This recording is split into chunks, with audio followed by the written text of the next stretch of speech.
Hi guys, I'm sorry for my lack of activity, but in this video, I am going to be showing you if a 2014 13-inch MacBook Air is still usable in 2022.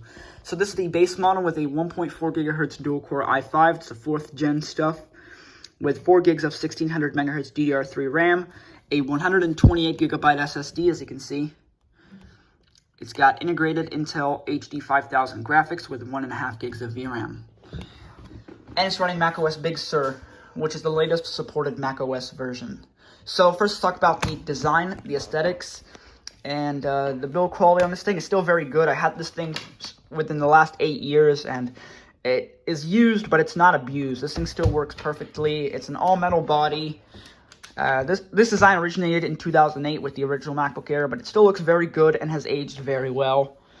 In terms of ports, this thing has, on the left side, we've got a MagSafe 2 connector for charging, a USB 3.0 port, audio jack, and dual microphones. And on the right side, we've got a Thunderbolt/mini DisplayPort, another USB 3, and an SD card slot. In terms of the screen, this thing's got a non-Retina display. It's not a Retina display. It's a 13.3-inch screen with a resolution of 1440 by 900. And yeah, this screen definitely shows its age. As you can see, the viewing angles are not very good. It's a TN panel.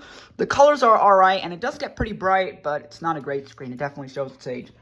What is great is the keyboard. Apple uses the scissor switch keyboard that they're still using today on the latest MacBooks. So it feels very good to type on with the perfect amount of travel. And it's overall a very responsive keyboard. The trackpad is better than most Windows laptop trackpads. Apple always excels with the trackpad.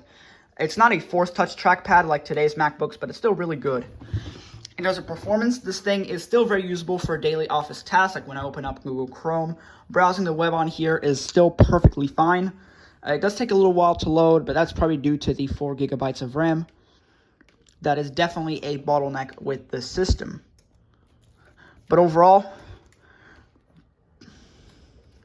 web browsing performance is very good. I'll load apple.com. And as you can see, it is nice and responsive. So yeah, very good there. Gaming performance is pretty terrible, but you can play some lighter titles. For example, Roblox, Minecraft, and CSGO run pretty well on here, but don't expect to play. Fortnite will run on here, but very poorly, even on the lowest settings. So yeah, this is not a gaming laptop.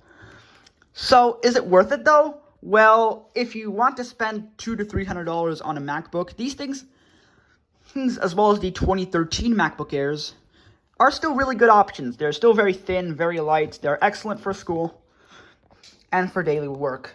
Just try to get models with 8 gigs of RAM. These will perform a lot faster, especially with newer operating systems. So thank you guys for watching, and we'll see you in the next one. Goodbye.